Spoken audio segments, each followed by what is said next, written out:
A discussão sobre as mudanças provocadas pela inteligência artificial teve espaço importante no Fórum Econômico Mundial de Davos. A chefe do FMI, o Fundo Monetário Internacional, afirmou que cerca de 40% dos empregos no mundo podem ser afetados pelo uso da ferramenta.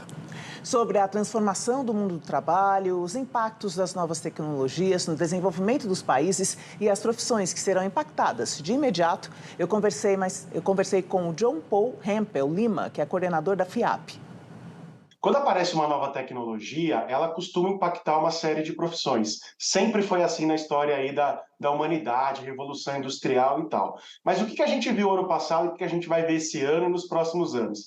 A IA impactando profundamente todas as profissões. O FMI fez esse estudo falando que 40% serão afetadas a curto prazo. Mas eu vejo assim que no futuro todas as profissões usarão ou serão até sumirão aí por conta da IA, né? O que a gente precisa fazer, que é a tua pergunta? Estudar, aprender o que é IA, entender e trazer para o nosso dia a dia, e não combater essa tecnologia. E o que você nos diz sobre o pensamento, sobre as falas que associam o aumento da desigualdade com a inteligência artificial? Inclusive, esse estudo do FMI, ele usa o Brasil como um exemplo, o Brasil, o Reino Unido, etc. E o que ele coloca lá? As pessoas que têm um nível superior aqui no Brasil, historicamente, têm uma tendência de se adaptar melhor quando aparece uma determinada tecnologia. Por outro lado, quando a gente pega pessoas aí que não têm, por exemplo, o segundo grau completo, são pessoas que têm mais dificuldade. E isso gera uma desigualdade, porque a gente sabe que no Brasil a gente tem apenas uma parcela pequena da população com ensino superior. Então, essas pessoas que não têm um estudo, uma formação, terão muito mais dificuldade de fazer uma realocação no mercado. Você citou a Revolução Industrial e, assim como em outras revoluções que o mundo passou, a palavra transformação, ela sempre é muito importante, não em todos os processos. E nesse sentido, você já citou algumas profissões, mas quais outras seriam impactadas imediatamente com a inteligência artificial? A IA ela não é algo novo, tá? Mas o ano passado e esse é o que a gente fala da IA generativa. É a era que a IA chegou na criatividade. Então imagina que até então, as profissões onde a gente tinha que escrever, tinha que pensar numa história, tinha que argumentar, elas não estavam sendo tão impactadas, mas agora elas serão. Então quando a gente pega, por exemplo, um operador de telemarketing ou até um representante de vendas, ele tinha que usar a argumentação. Essa profissão, a IA generativa já está conseguindo realizar transformação profunda nela. Ela é uma profissão que tende a sumir.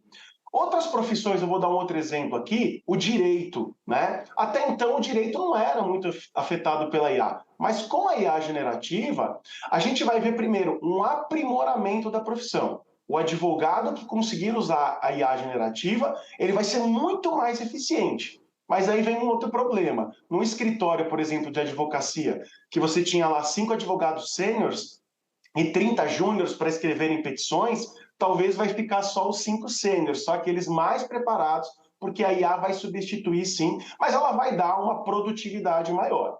E tem outras profissões, por exemplo, uma professora do ensino infantil, que também pode aprimorar a sua profissão por meio da IA generativa, porque fica mais fácil ela criar uma prova, ela criar uma história para poder ensinar as crianças, mas é uma profissão que não será substituída, porque a gente não vai querer que um sistema de IA totalmente artificial, né, consiga ou trabalhe com as nossas crianças. Então a gente tem que entender que a IA afetará todas as profissões no longo prazo. No curto prazo, algumas aí que eu acabei de citar. E a ideia da inteligência artificial associada unicamente aos dados ou à análise desses dados também fica para trás, né? Agora já temos um outro momento, então.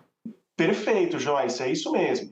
Até então, a gente via a IA sendo usada para fazer análise, por exemplo, de vendas, previsão, visão computacional, os carros autônomos que a gente estava vendo.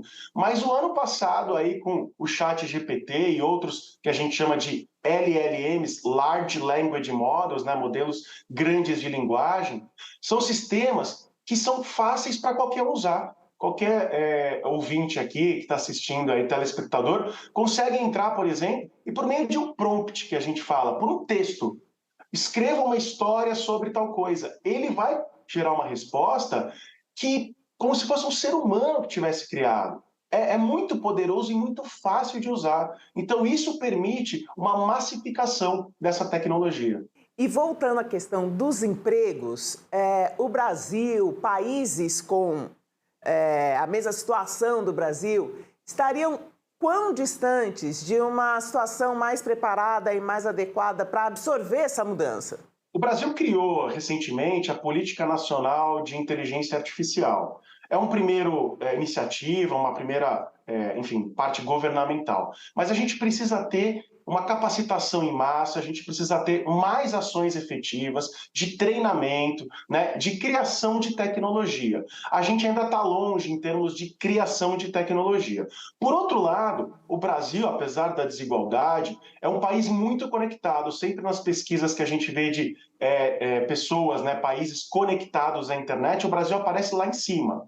Só que a gente não tem o que a gente fala do letramento digital. As pessoas estão conectadas, mas elas não sabem conviver nesse meio ou usar aquilo que está disponível para o seu aprendizado, para poder criar coisas. A gente ainda precisa evoluir bastante nisso. Mas aí não é só uma iniciativa do governo, mas também das pessoas se conscientizarem de que a IA chegou, não é um modismo, ela vai realmente transformar a nossa vida. Quem usar IA vai continuar, quem não usar vai ficar para trás.